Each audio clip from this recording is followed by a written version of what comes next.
Hi guys, welcome back to my channel.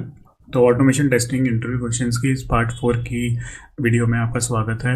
और इस video में मैं कवर करने वाला हूँ जावा रिलेटेड टॉपिक्स और जावा रिलेटेड क्वेश्चंस जो कि इंटरव्यू क्वेश्चंस में पूछे जाएंगे।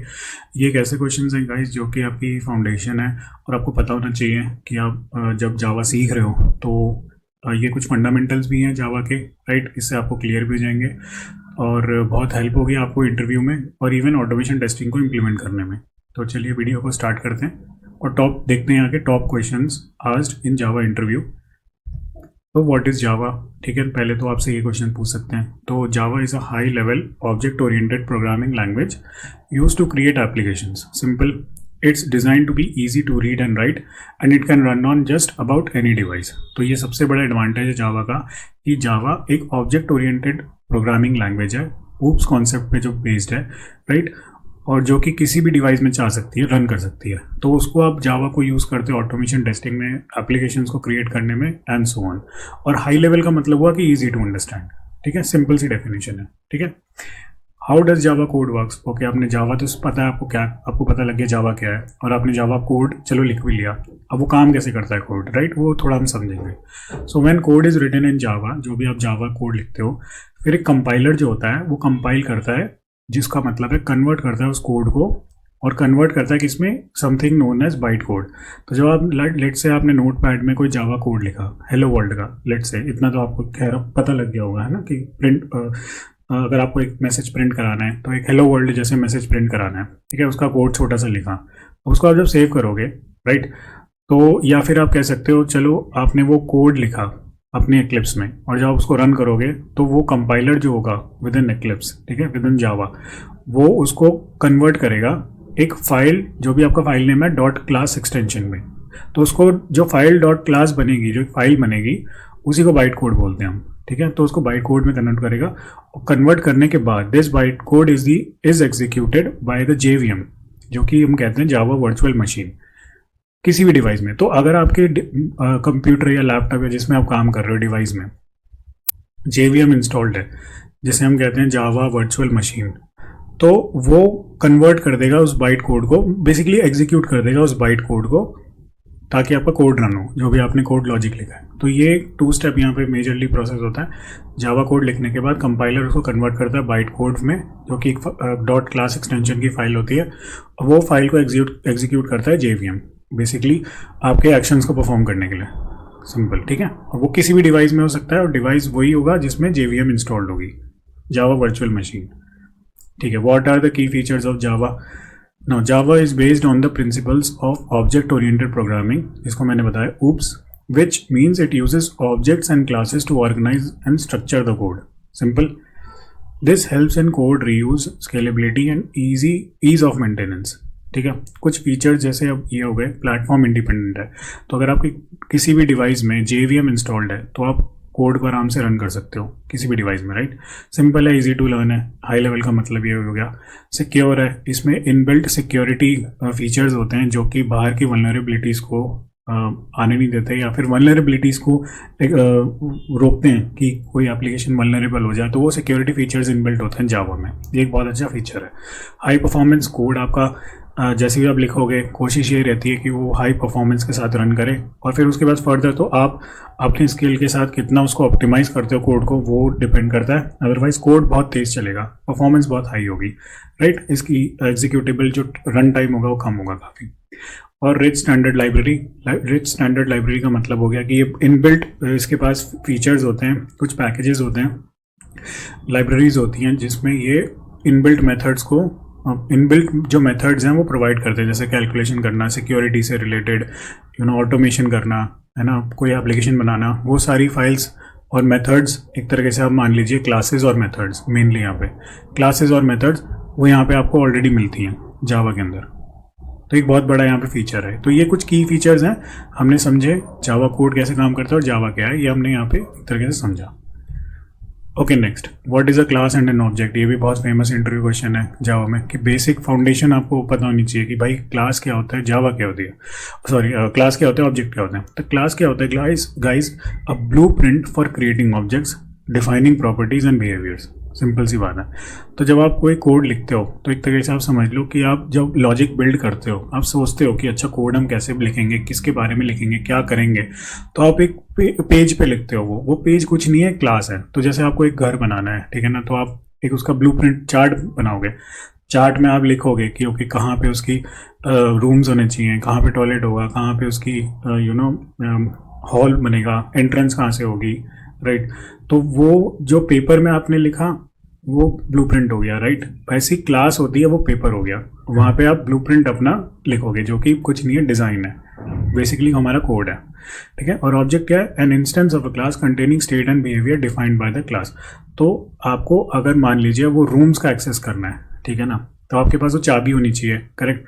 तो वो चाबी यहाँ पे एक तरीके से आप मान लीजिए ऑब्जेक्ट है, जो कि उस घर को जो आपने बनाया है, राइट, वो जो क्लास बनाई है उसके अंदर जो मेथड्स हैं, मेथड्स हो गए जैसे हमारे कमरे हो गए, हॉल हो गया, हॉल एक मेथड हो गया, कमरा एक मेथड हो गया, टॉयलेट हो गया एक मेथड। तो उसको एक्सेस करने के लिए हमारे पास पर्टिकुलर, मान लो आपके पास की है, पूरे घर की एक्सेस जो आपको दे देगी, तो वो ऑब्जेक्ट हो गया वो की, जिससे आप एक्सेस कर सकते हो। सिंपल है ना, क्लास और ऑब्जेक्ट डेफिनेशन यहाँ पे, right. Now what are the main principles of object oriented programming? Oops, तो 4 कॉन्सेप्ट होते हैं, 4 पिलर्स बोल सकते हो आप, जो कि ऑब्जेक्ट ओरिएंटेड प्रोग्रामिंग की है, जावा की है। तो क्या होती है? एब्स्ट्रैक्शन, एनकैप्सुलेशन, इनहेरिटेंस और पॉलीमॉर्फिज्म। एक एक करके हम लोग यहाँ समझेंगे कि चारों क्या होते हैं। बेसिकली पहला एब्स्ट्रैक्शन क्या होता है? तो abstraction involves hiding complex implementation details and showing only the necessary features of an object. तो बेसिकली क्या होता है कि आप कहना चाहते हो यहाँ पे कि एब्स्ट्रैक्शन एक ऐसा कॉन्सेप्ट है जहाँ पे मान लीजिए, जो कि हम तब यूज़ करते हैं जैसे आपने कोई एप्लीकेशन बनाई या फिर ऑटोमेट की कोई एप्लीकेशन को, ठीक है। हम ऑटोमेशन टेस्टिंग के रिगार्डिंग यहाँ पे ज़्यादा बात करेंगे, क्योंकि ऑटोमेशन टेस्टिंग की यहाँ पे हम सीरीज़ निकाल के आए हैं। तो यहाँ पे क्या होगा कि आप एक क्लास बनाओगे और उस क्लास में आपने मान लीजिए बहुत सारे इम्प्लीमेंटेशंस आपने लिखी हुई है, जैसे वेट बता रखा है आपने, वेट मेथड को डिफाइन किया हुआ है कि कैसे कैसे एलिमेंट में आप वेट लगाओगे, कितना टाइम आप वेट करोगे, कितने सेकंड्स के लिए वेट करोगे या मिनट्स के लिए वेट करोगे, तो उसका कोड आपने लिखा है। मान लीजिए आपने कोई लॉगिन फीचर है, तो उसमें आपने सबमिट बटन पे क्लिक करना है, तो उसकी इम्प्लीमेंटेशन की एलिमेंट को फाइंड किया, पहले स्टोर किया, है ना, उसके बाद आपने उस पर क्लिक किया और फिर उसमें कितनी देर सेकंड के बाद आप क्लिक कर रहे हो। तो वो सारी जो कोड लेवल में, डीप लेवल पे जो आपने एक तरीके से कोड लिखा हुआ है, इम्प्लीमेंटेशन लिखी हुई है, वो आप एक पर्टिकुलर क्लास में स्टोर करा देते हो। वो आप एक तरीके से डायरेक्टली यूजर्स को नहीं दिखाते हैं, वो उसका एक्सेस यूजर्स को नहीं होता। मान लीजिए कोई ऑटोमेशन कोड रन कर रहा है, तो वो उस क्लास को नहीं जाएगा, देखेगा, वो कहीं आपने और डिफाइन कर रखे होंगे क्लास रन करने के लिए, वहाँ पे आप रन करोगे और फिर बेसिकली वो बैकग्राउंड में सारी चीज़ें होंगी, वो दिखेंगी नहीं इम्प्लीमेंटेशन। तो उसे कहते हैं abstraction, hiding complex implementation details and showing only the necessary features of an object. Then encapsulation involves bundling data which is variables and methods that operate on the data into a single unit and restricting access to the inner workings of that class। तो वही एक तरीके से आपने क्या किया कि एक क्लास के अंदर आपने सारी मेथड्स और वेरिएबल्स को स्टोर करा दिए, राइट, और सारे मेथड्स आपने वहाँ पे लिख दिए हैं और इनर वर्किंग्स एक तरीके से आपने रेस्ट्रिक्ट कर दिए हैं। अब एक्सेस मॉडिफायर वहाँ पे आ जाते हैं, जैसे पब्लिक, प्रोटेक्टेड, प्राइवेट, है ना, डिफ़ॉल्ट। तो वो सारे वहाँ पे आप यूज़ कर सकते हो access modifiers in methods and variables, ताकि आप उनको रेस्ट्रिक्ट कर दो एक्सेस, कि बाहर के एनवायरनमेंट से वो ज़्यादा आप बाहर के एनवायरनमेंट या बाहर के जो लोग या एक्सटर्नल टीम मेंबर्स हैं वो उसको एक्सेस न कर पाएँ, एक तरीके से आप यूँ समझ लीजिए। तो एक तरीके से आपने इनकैप्सुलेट कर दिया, एक क्लास में आपने सारे वेरिएबल्स और मेथड्स को स्टोर करा दिया और उनको आप रेस्ट्रिक्ट भी कर रहे हो एक तरीके से, तो वो हो गया इनकैप्सुलेशन।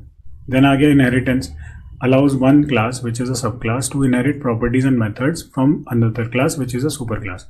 अब इसमें कुछ, या फिर पेरेंट क्लास, अब इसमें कुछ नहीं है गाइस समझने के लिए। जैसे आप मान लीजिए आपके पेरेंट्स हैं, तो आप पेरेंट्स से आप कुछ प्रॉपर्टीज़ इनहेरिट करते हो ना, आपकी शक्ल सेम हो सकती है काफ़ी हद तक, थोड़ी बहुत मैच कर सकते हैं फीचर्स, हाइट मैच कर सकती है ना, लिप्स कर सकते हैं, आईज कर सकती हैं, नोज कर सकती है, तो वो आप इनहेरिट करते हो अपने पेरेंट्स से। सिमिलरली यहाँ पे जावा के कॉन्सेप्ट में भी यही है कि आप यहाँ पे क्या करते हो, जैसे आपकी पेरेंट क्लास है, पेरेंट क्लास में आपने कुछ मेथड्स डिफाइन कर रखे हैं, ठीक है।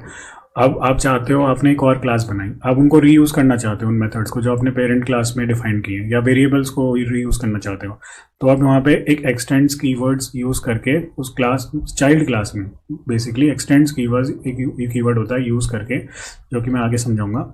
वो यूज़ करते हो और उससे क्या होता है कि आप फिर डायरेक्टली उन मेथड्स को एक्सेस कर सकते हो इनसाइड दैट चाइल्ड क्लास। तो उसे हम कहते हैं inheritance, simple. And then polymorphism allows methods to perform different task based on the object they are acting upon. So it can be achieved through method overriding and method overloading. तो methods को reuse करना, अलग अलग methods को right और existing methods को override करना, ठीक है, डिफरेंट टास्क परफॉर्म करना एट द सेम टाइम, है ना, उसको हम कहते हैं पॉलीमॉर्फिज्म। तो यही हम 4 कॉन्सेप्ट यूज़ करते हैं जावा में, जो कि डेवलपमेंट में भी यूज़ होते हैं और ऑटोमेशन टेस्टिंग में भी यूज़ होता है। तो इन सब का एक तरीके से मेन एम ये होता है कि आपके कोड को रीयूजेबल बनाना, रीडेबल बनाना, ज़्यादा कॉम्प्लेक्स नहीं रखना और उसकी कॉम्प्लेक्सिटी जितनी कम हो सकती है रखनी है, परफॉर्मेंस जितनी हो सकती है हाई रखनी है, और सिक्योरिटी तो खैर हो ही जाती है जब हम एक्सेस मॉडिफाइड्स यूज़ करते हैं। तो ये सारी चीज़ें होती हैं जो कि हमें ध्यान रखनी पड़ती हैं वाइल डेवलपमेंट और वाइल ऑटोमेटिंग, ठीक है। तो ये 4 पिलर्स होते हैं जो कि हम एक तरीके से स्ट्रक्चर करते हैं अपने कोड को। तो ये स्ट्रक्चर करने के लिए यूज़ होता है, इतना आपको अच्छे से आपको समझना है।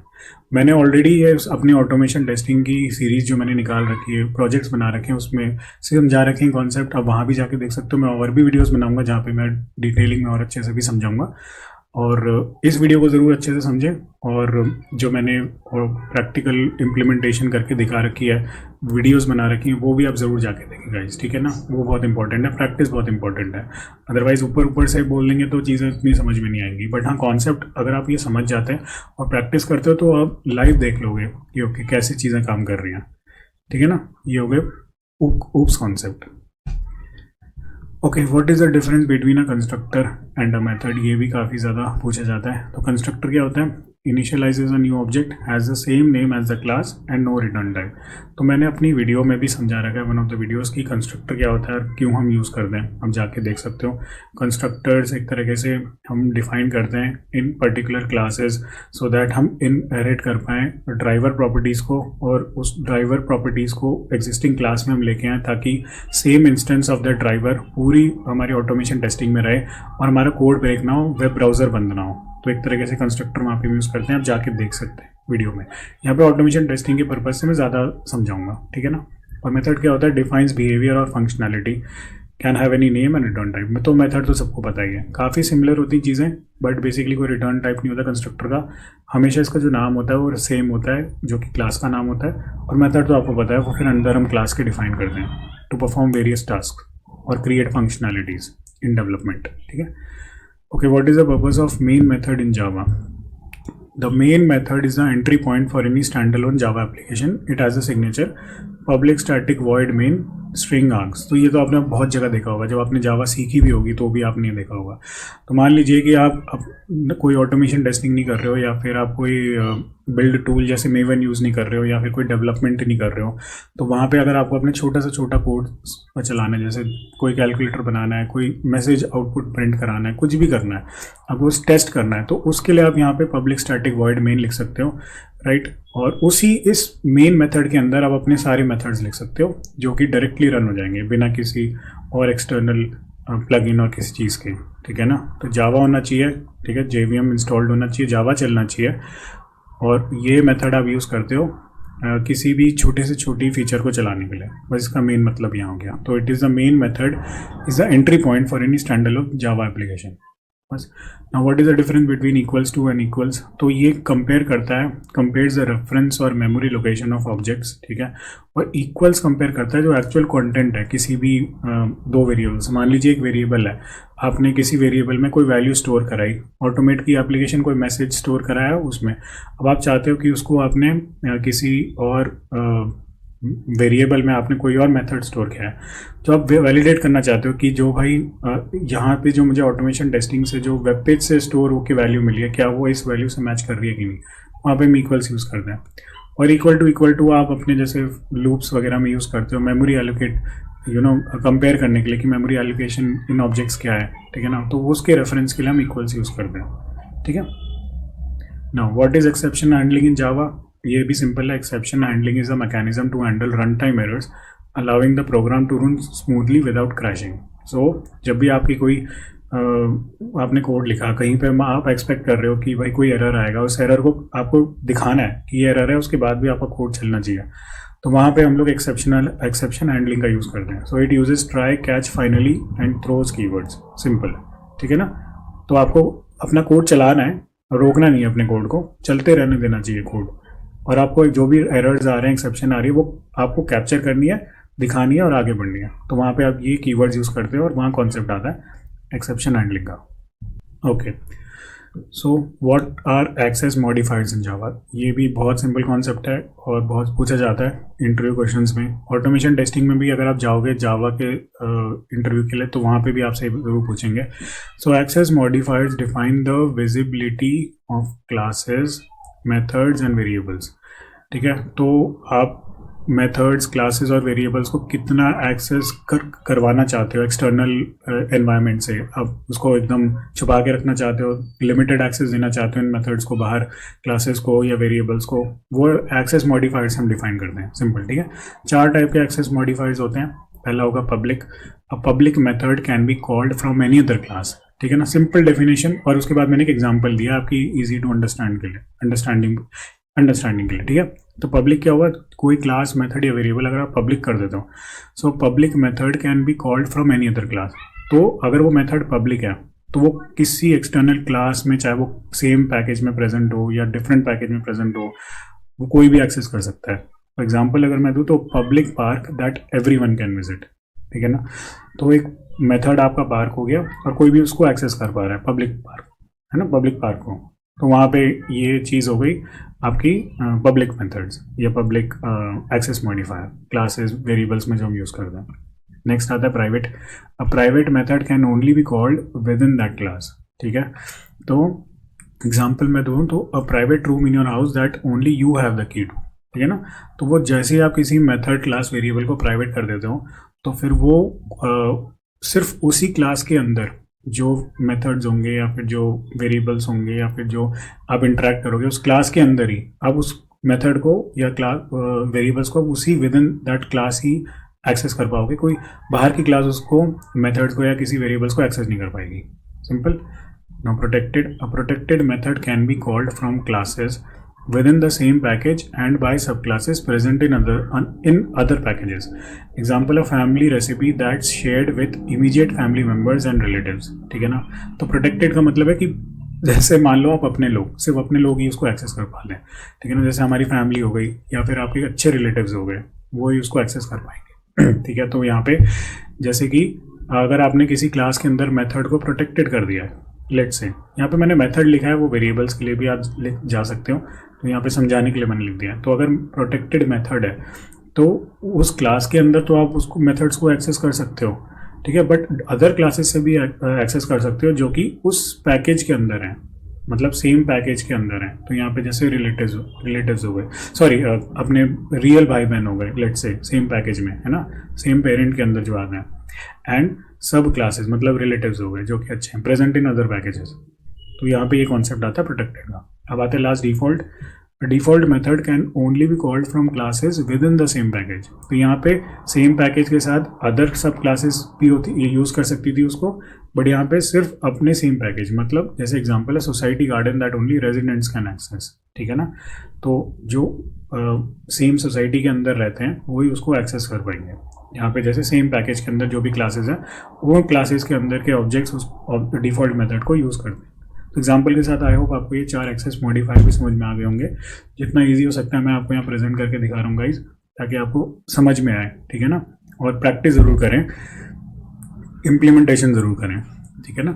मेरे प्रोजेक्ट्स भी आप जाके देख सकते हो और मैं और भी इन टॉपिक्स पे वीडियोज़ बनाता रहूँगा, don't worry. Now what is the difference between abstract class and interface. ये भी काफ़ी पूछा जाएगा. ठीक है. तो एब्स्ट्रैक्ट क्लास क्या होती है guys. It is a type of class in Java which contains both abstract methods and concrete methods. पहले तो सिंपल डेफिनेशन ही हो गई. एक ऐसी क्लास होती है जिसमें एब्स्ट्रैक्ट मेथड्स और कॉन्क्रीट मेथड्स होते हैं, दोनों प्रेजेंट, उनका मिक्स भी हो सकता है. So these methods can be used by sub classes of this abstract class by using the keyword extend. तो and a class can extend only one abstract class. This promotes methods reusability and efficiency. Abstract methods are abstract methods are those methods which does not have any implementation and concrete methods of implementation. तो मैंने तो पहले बताया कि एक ऐसी class होती है जिसके अंदर एब्स्ट्रैक्ट मेथड्स होते हैं और कॉन्क्रीट मेथड्स होते हैं। एब्स्ट्रैक्ट मेथड्स वो होते हैं गाइस जिनकी कोई इम्प्लीमेंटेशन नहीं होती। आपने जैसे लिखा, मान लीजिए वॉइड मेथड नेम और आपने ब्रेसेस दिए और कर्ली ब्रेसेस के अंदर कोई इम्प्लीमेंटेशन नहीं है, तो वो हो गए एब्स्ट्रैक्ट मेथड्स। कॉन्क्रीट मेथड्स हमारे जो अभी तक हम देखते आ रहे हैं, जिनके अंदर हम कोड लिखते हैं, लॉजिक लिखते हैं, ठीक है ना। तो ये दो चीज़ हो गई। अब ये जो मेथड्स होते हैं ना गाइस, ये सब क्लासेस यूज़ करती है, ठीक है, यूजिंग द कीवर्ड एक्सटेंड। जैसे मैंने प्रीवियसली आपको बताया था कि एक्सटेंड कीवर्ड हम यूज़ करते हैं to access the methods of the parent class. तो यहाँ पे पेरेंट क्लास हो गई एब्स्ट्रैक्ट क्लास। तो उन एब्स्ट्रैक्ट क्लास को यूज़ करके आप एक्सटेंड्स कीवर्ड्स यूज़ करके उस एब्स्ट्रैक्ट क्लास के अंदर जो भी मेथड्स होते हैं उनको एक्सेस कर सकते हो और खुद की इंप्लीमेंटेशन भी दे सकते हो उन एब्स्ट्रैक्ट मेथड्स में, ठीक है ना। मतलब रीयूज़ कर सकते हो मेथड्स को बार बार, अलग अलग क्लास उस मेथड को रीयूज़ करके अपनी खुद की इंप्लीमेंटेशन दे सकती है, राइट। तो वो होती है एब्स्ट्रैक्ट मेथड्स और एब्स्ट्रैक्ट क्लास, ठीक है। तो this promotes usability and efficiency, ठीक है ना। तो मोस्ट ऑफ द कॉन्सेप्ट जो कि हम यहाँ पे देख रहे हैं ना गाइस जावा में, उनका मेन मुद्दा ये होता है, उनका मेन एम ये होता है कि कोड को रीयूजेबल बनाओ, एफिशिएंट बनाओ, ठीक है ना। मेन यही होता है। और इंटरफेस क्या होता है, it is almost similar to abstract class but it contains methods which are all abstract. अब क्या था guys, but from Java 8 it introduced few exceptions like default and static methods which have implementation. तो initially क्या था, इनका कुछ time पहले interface जो क्लास, एक तरीके से क्लास समझ लो, तो वो वैसे तो क्लास नहीं होती, इस एग्जैक्टली क्लास नहीं होती, बट क्लास की तरह ही होती है और ऑलमोस्ट सिमिलर होती है एब्स्ट्रैक्ट क्लास के। बट पहले क्या होता था कि इंटरफेस में बस एब्स्ट्रैक्ट मेथड्स ही रहते थे, यहाँ पे मिक्स होता था। बट जावा 8 आने के बाद कुछ एक्सेप्शन आ गए जहाँ पे डिफॉल्ट और स्टैटिक मेथड्स भी आने लगे जिनकी कोई इंप्लीमेंटेशन होती थी, correct, simple. These abstract methods are overridden or implemented by subclasses by using the keyword implements, and a class can implement multiple interfaces. So an interface is a kind of a blueprint that defines the methods but does not implement it. Simple, almost similar है चीज़ें, correct. यहाँ पे क्या है कि abstract जो methods है ना वो override होते हैं सब क्लासेस के, जैसे यहाँ पे हो रहे थे। मतलब यहाँ पे सब क्लासेस ने उन मेथड्स को एक्सेस किया और अपने खुद का लॉजिक उसमें लिख दिया, ठीक है, या ओवरराइड कर दिया, वो भी कर सकते हैं। और आप यहाँ पे एक्सटेंड्स के जगह बस इम्प्लीमेंट्स कीवर्ड यूज़ करते हो क्लास में, and a class can implement multiple interfaces. तो सब क्लासेस मल्टीपल टाइम्स इम्प्लीमेंट्स कर सकती है इंटरफेस क्लासेस को, बट एक सब क्लास जो होती है वो सिर्फ एक ही एब्स्ट्रैक्ट क्लास को एक्सटेंड करती है। यहाँ पे मतलब हो गया, ठीक है। So an interface kind of blue print that defines the methods but does not implement it. बस अगेन जैसे एक ब्लूप्रिंट बता दिया, उसमें डिफरेंट मेथड्स लिख दिया बट वो इम्प्लीमेंट नहीं हो रहे, और उसको दूसरी क्लास इंप्लीमेंट करती है उन मेथड को एक्सेस करके, खुद फिर अपना लॉजिक उन मेथड्स में डालती है, वो कहती है सब classes. So interface offers greater flexibility as it allows multiple inheritance, ठीक है ना। बट मिक्स अगर आप दोनों का भी यूज़ करोगे तो भी अच्छा है, ऐसा नहीं कि इंटरफेस बहुत अच्छा है एब्स्ट्रैक्ट अच्छा नहीं है। मिक्स ऑफ बोथ, वो डिपेंड करता है आपकी सिचुएशन पे, तब आप यूज़ करोगे, तभी आपका कोड एफिशिएंट होगा गाइस, ठीक है। तो ये the difference between abstract class and interface. Okay, now what is the super keyword in Java? The super keyword is used by the child class to directly access the methods और the constructor of the parent class. अब I hope आपको समझ में आ गया child class क्या होता है, parent class क्या होती है। मैंने एग्जाम्पल के मदद से आपको समझा दिया, राइट। जैसे हमारे पेरेंट्स हो गए पेरेंट क्लास और हम हो गए चाइल्ड क्लास, ठीक है ना। तो हम उनकी प्रॉपर्टीज़ को इनहेरिट करते हैं ना, वैसे ही चाइल्ड क्लास पेरेंट क्लास के मेथड्स वेरिएबल्स को इनहेरिट करते हैं, मतलब एक्सेस कर पाएगी, उसी को हम इनहेरिटेंस बोलते हैं, ठीक है। अब यहाँ पे सुपर कीवर्ड क्या होता है guys, is use by child class. Child class ही उसको यूज करती है to directly access the methods और the constructor of the parent class. तो ये जो मेथड है super dot method calls a method from the parent class. तो आपने लिखा चाइल्ड क्लास के अंदर आपने ये चीज़ लिखी, तो आप लिखोगे सुपर डॉट, और ये जो मेथड है ये पेरेंट क्लास में प्रेजेंट है, तो डायरेक्टली आप एक्सेस कर रहे हो बिना कोई ऑब्जेक्ट बनाए, ठीक है ना। तो ये हो गया सुपर कीवर्ड का यूज़। और अगर आप सिर्फ सुपर ऐसे लिखते हो तो आप डायरेक्टली आप कंस्ट्रक्टर कॉल कर रहे हो पेरेंट क्लास का। उससे क्या हो रहा है कि आपने जब डायरेक्टली कंस्ट्रक्टर कॉल कर लिया तो अब आप डायरेक्टली उसके जो भी मेथड्स वेरिएबल्स है सारे भी एक साथ इनहेरिट कर सकते हो, आप एक्सेस कर पाओगे। तो आपने कंस्ट्रक्टर को ही कॉल कर दिया तो उसकी सारी प्रॉपर्टीज पेरेंट्स की चाइल्ड क्लास को मिल गई एक तरह से, राइट। तो ये कीवर्ड यूज करते हैं सुपर का, कि सुपर कीवर्ड इन जावा, ठीक है ना। What is method overloading in Java? Again ये भी बहुत इंपॉर्टेंट है। ठीक है ना, आपके पूरे ऊप्स कॉन्सेप्ट को समझने के लिए बहुत इंपॉर्टेंट है। मैं यहाँ पे ज़्यादातर ऊप्स कॉन्सेप्ट से रिलेटेड और चीज़ें समझा रहा हूँ ताकि आपको समझ में आए कि कैसे इंप्लीमेंट करते हो, कैसे स्ट्रक्चर किया जाता है कोड को, और कैसे आप ऑटोमेशन टेस्टिंग में इसको यूज़ कर पाओगे। ठीक है ना, तो method overloading allows a class to have more than one method with the same name but with different parameter list within the same class. तो मेथड ओवरलोडिंग कुछ नहीं है, एक क्लास है, राइट, मतलब लेट्स से फॉर एग्जांपल एक class है, उस क्लास के अंदर आपके पास दो मेथड्स हैं। अब वो दो मेथड्स के नाम सेम है बट उसके अंदर का जो पैरामीटर है या फिर आप कह सकते हो उनकी जो इम्प्लीमेंटेशन है, लॉजिक है, वो डिफरेंट है। एक मेथड है, मान लो ऐड, आप इंटीजर को ऐड करना चाहते हो एक मेथड में, और एक और मेथड है ऐड, आप उसमें फ्रैक्शंस को ऐड करना चाहते हो, या डबल, मतलब उसका जो डेटा टाइप हो गया डबल, उसको आप एक्सेस करना चाह रहे हो। तो दोनों का एक तरीके से डिफरेंट है। तो ये इसको मेथड ओवरलोडिंग कहते हैं कि आप सेम नेम के अलग अलग मेथड्स यूज़ करते हो बट सबकी इम्प्लीमेंटेशन अलग है। अगेन फिर वो कोड रीयूजेबिलिटी कम से कम हो, और आप ज़्यादा से ज़्यादा चीज़ें सेम मेथड नेम से यूज़ कर पाओ, वो मेथड ओवरलोडिंग का कॉन्सेप्ट आता है गाइस। ठीक है, अब what is method overriding? Method over, ये पॉलीमॉर्फिज्म में आते हैं दोनों चीज़ें गाइस, जैसे मैंने आपको प्रीवियस अपने उसमें बताई थी, जैसे वन ऑफ द क्वेश्चन में main principles of object oriented programming, right, polymorphism में आ गया मेथड ओवरलोडिंग एंड ओवरराइडिंग। वैसी यहाँ पे क्या होता है method overriding? Method overriding allows a subclass to provide a specific implementation of a method that is already defined in its parent class. The method present in parent class is overridden by the method in the child class, which is same name, and this is achieved using override keyword, ठीक है, and the keyword extends। ठीक है, तो यहाँ पे आप जैसे आपने चाइल्ड क्लास में कोई मेथड लिखा जिसका सेम नेम है जो पेरेंट क्लास में प्रेजेंट है, तो मेथड के ऊपर अगर आप @ओवरराइड लिखोगे तो क्या होगा, और जो भी आप उस मेथड में इम्प्लीमेंटेशन दोगे तो वो ओवरराइड हो जाएगी उस मेथड में। ठीक है, और एक्सटेंड्स तो आपको यूज़ करना ही पड़ेगा, तभी आप पेरेंट क्लास के मेथड्स को एक्सेस कर पाओगे। तो ये ओवरराइडिंग का मतलब होता है। तो मेथड ओवरराइडिंग अगर हम देखें तो अलाउज अ सब क्लास, ठीक है, आपने सब क्लास एक्सटेंड करवाई पेरेंट क्लास में, to provide a specific implementation of a method that is already defined in its parent class। ठीक है ना, method present in parent class is overridden by the method in the child class। तो ये होता है method overriding. तो आप override कर रहे हो मेथड के। अगेन ये सारी जो चीज़ें हैं, आप अपने कोड को रीयूजेबल, आप कर पाए, रीडेबल हो पाए, आप रीयूज़ कर पाओ मेथड्स को, उन सब के लिए यूज़ होता है। ठीक है ना, प्रैक्टिस से आएंगी। तो यही इस वीडियो का जिस्ट है कि आपको जावा की मैंने ऐसे क्वेश्चंस पिक किए जो कि आपके फाउंडेशन को स्ट्रॉन्ग करेगा, और जब प्रैक्टिस करोगे तो आप ऑटोमेटिकली एक्स्ट्रा चीज़ें जो कि छोटी मोटी चीज़ें होती हैं जो कि आप जावा में यूज़ करते हो, वो आपको ऑलरेडी अपने आप समझ में आ जाएंगी। ठीक है ना, तो ऐसा नहीं है गाइस कि इंटरव्यू सीरीज़ खत्म हो गई। अब इसके बाद मैं लास्ट पार्ट निकालूंगा इस सीरीज़ में, जिसमें मैं काफ़ी सारा सेलेनियम और जावा के जो क्वेश्चंस हैं वो भी मैं कवर करूँगा। ठीक है, सेलेनियम और जावा एक साथ, राइट। ये तो जावा बेसिक्स थे, बेसिक्स और इंटरमीडिएट में बोलूँगा। फाउंडेशन है, बहुत स्ट्रॉन्ग फाउंडेशन देंगे, और आपको बहुत इंपॉर्टेंट है कि आपको ये समझ आनी चाहिए। और उसके बाद फिर कोई भी आपको परेशानी होती है, कोई क्वेश्चन होता है, तो आप कमेंट सेक्शन में ज़रूर बताएं, और मैं आपके क्वेश्चंस को भी एड्रेस करूँगा बिना किसी प्रॉब्लम के। ठीक है, तो अगर आप चाहते हैं किसी और टॉपिक पे भी मैं वीडियो बनाऊँ, कोई भी टॉपिक हो सकता है, जावा, सेलेनियम, क्यूकम्बर, ठीक है, इवन टेस्टएनजी भी पेंडिंग है, टेस्टएनजी के ऊपर भी मैं वीडियोज़ बनाऊँगा। ठीक है ना, तो आप बिल्कुल निश्चिंत रहिए। ठीक है, तो आई होप आपको ये वीडियो पसंद आई होगी।